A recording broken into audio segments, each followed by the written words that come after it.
Bonjour! Dans cette vidéo, on nous demande de calculer le plus petit commun multiple de 30 et de 25. Pour faire ça, je te propose de décomposer 30 et 25 en facteurs premiers. On va commencer par 30. Est-ce que 30 est divisible par 2? Oui, 30 est divisible par 2 et c'est égal à 2 fois 15. Est-ce que 15 est divisible par 2? Non, ce n'est pas divisible par 2. Est-ce que 15 est divisible par 3? Oui, 15 est divisible par 3 et c'est égal à 3 fois 5. Et ça y est, on a trouvé la décomposition en facteurs premiers de 30. 30 c'est égal à 2 fois 3 fois 5. On va s'intéresser maintenant à 25. 25, est-ce que c'est divisible par 2? Non, 25 n'est pas divisible par 2. Est-ce que 25 est divisible par 3? Si je fais la somme des chiffres de 25, qu'est-ce que je trouve? 2 plus 5, ça fait 7, c'est bien ça.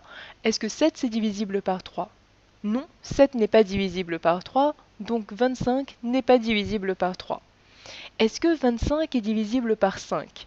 Oui, 25 est divisible par 5, et c'est égal à 5 fois 5. Donc maintenant qu'on a les décompositions en facteurs premiers de 30 et de 25, on va d'abord écrire celle de 25. 25 c'est égal à 5 fois 5. Donc maintenant qu'on a ces deux décompositions en facteurs premiers, on peut calculer le PPCM, le plus petit commun multiple, de 30 et de 25. Le plus petit commun multiple de 30 et de 25 doit contenir tous les facteurs premiers de 30 et tous les facteurs premiers de 25, mais pas plus. Pourquoi? Parce que c'est le plus petit des communs multiples.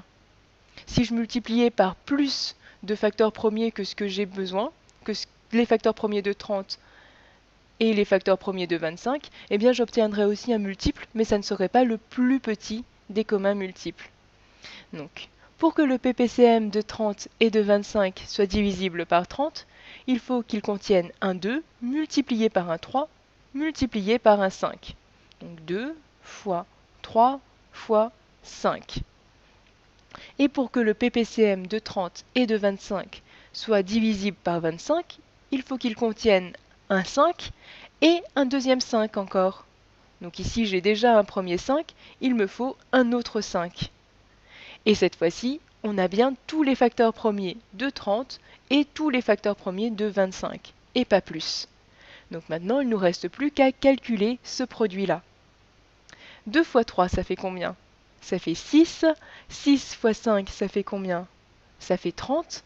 Et 30 fois 5, ça fait combien? Eh bien, je sais que 3 fois 5, ça fait 15. Ici, je ne m'intéresse pas à 3, mais à 30, donc 10 fois plus. Ça veut dire que le résultat va être 10 fois plus grand que 15.